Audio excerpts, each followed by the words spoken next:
So to put things in perspective, my father basically, he plays the good cop, which would look like the good cop to the criminals, is the sympathizer.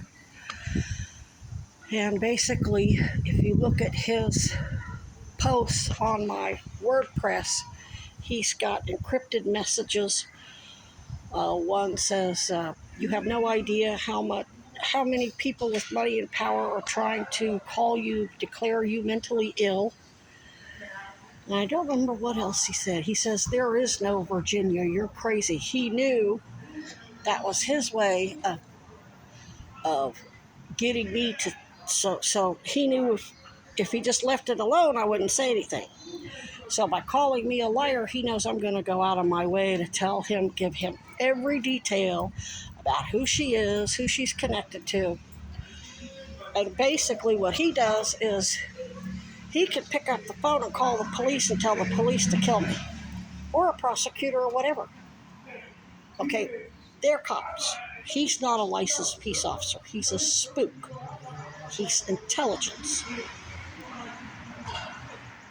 He can't be held accountable for what Danny Knight or Columbia PD or Weinberger or Burlington PD or Parks Department does. It's the equivalent of him telling them to go play in traffic. And when they get hit by cars, who's responsible? Nobody but themselves. They're cops. They fucking know better. Just because somebody especially when he's not there, he doesn't have any power over them. They don't answer to him. They answer to whoever oversees their licensure.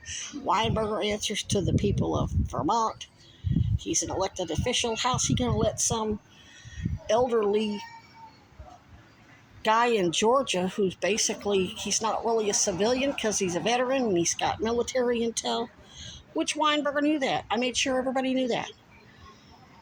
The stuff I recently posted about how my father and I play these motherfuckers for fools, I have been posting that on my various social media for probably since years, long before I got to New York. So the Kennedys and the Goldwaters and everybody can't say they didn't know. That doesn't mean that I lied on them. That doesn't mean that that my family hasn't misbehaved in some way or another. But the criminal, mobster, Epstein-allied police state don't get to use that to divide the family up so they can kill us all off with the consent of the other family members. They're basically manufacturing consent by dividing families up and killing. We learned that shit. That's why I set the house on fire. I was trying to tell my parents, what the fuck are you doing? Why are you why are you beating me for what somebody else did? So after I set the house on fire and the police showed up and basically told me, you made the mistake of setting a concrete basement floor on fire. Next time, my parents, we have a split level. So they basically said next time we set the fire outside their bedroom door so they can't get out, because they were 2 stories up. On the back side of the house, they were up 2 stories. All the bedrooms are 2-story high, and then the other half of the house had a partial basement. So it was like, I don't know, it was still a pretty big drop out off the back balcony. But so that's when they got it. That's when they freaking understood that so we had to split up. That's why I left when I was a kid. We knew if we split up, we'd have more likely to survive, because they have no incentive. If they've accomplished what they think they've accomplished, they have no reason to escalate. But they escalated anyway. I mean, still at the end of the day, we have to stay connected and communicate, and they realized that we were playing them and they weren't playing us. Now, some of the things I accused my father of was signaling to him that I remembered what he told me about the Kennedys. Like when I said he murdered all those women, that was a reference to the Kennedys as a whole. He told me about Chappaquiddick. He told me about Marilyn Monroe. He probably told me about a whole lot of others, but when you're a 13, 14-year-old kid, you ain't thinking about that shit. You're thinking about Boy George. I was a typical kid who just wanted to make art and go to London to meet Boy George. I wasn't hyper focused on saving the world, basically. And a lot of the stuff my parents taught me, some of that shit you just got to experience and see for yourself before you really grasp the concept.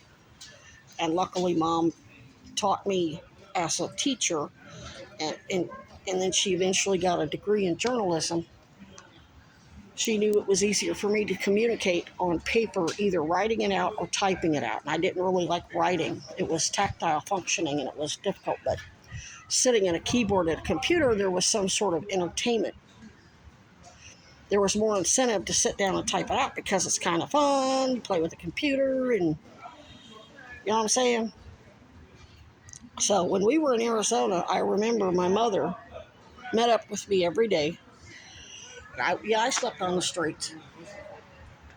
But I remember she went to this tiny little church right off of Whiskey Row that served lunch. I don't remember whether it was every day or a couple days a week. I don't remember how often they did it. But she went in there with us. She sat there and ate lunch with me and the rest of the homeless people, and she said, since they're actually serving good food and doing what they're supposed to be doing, I'm going to write them a check. And I think she wrote them a check for like $100.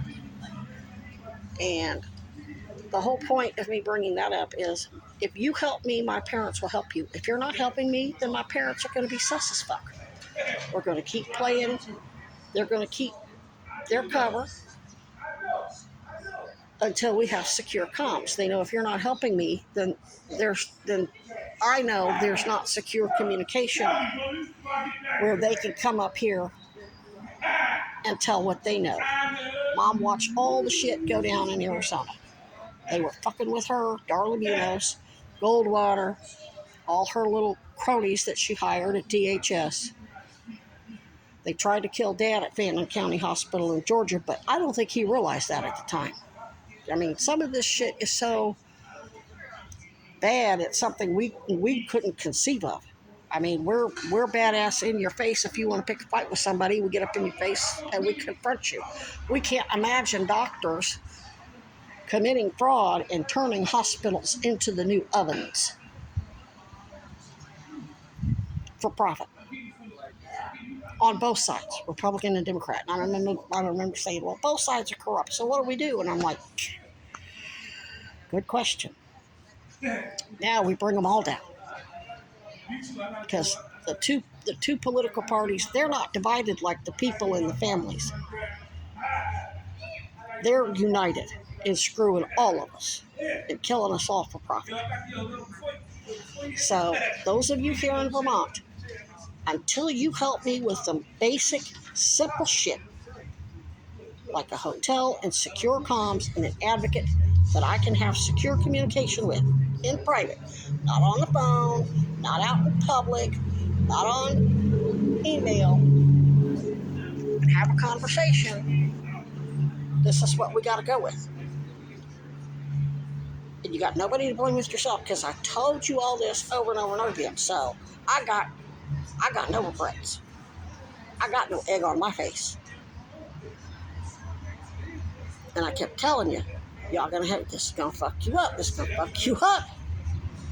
I told you the accused were sitting back watching you kill me, commit the same crimes you're investigating them for, which is refusing me victim services and refusing me help. And then you do the same fucking thing. Oh, lying, baiting me, steering me, tampering, and then you do the same fucking thing and think they're not going to fucking use that against you? Good news is you have some plausible deniability and that you were set up. Because I didn't come. I came here because somebody claimed that they were from University of Vermont, saying, "Oh, come here, that road don't go on here." No damn well it does. This way. The whole goddamn community knows. There ain't anybody in this community that's getting good care. I mean, nobody, whether they're homeless or not.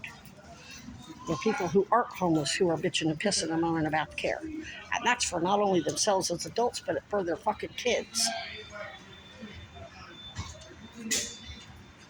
So, all you Epstein motherfuckers that did whatever Dad told you to do, or listen to him say, "Oh, she's crazy, she's nuts, lock her up," and you did it, you ran out into traffic, not realizing the people driving the cars are military dependents or civilians that are, or civilians that you fucked over. Keep fucking around, you're gonna keep finding out.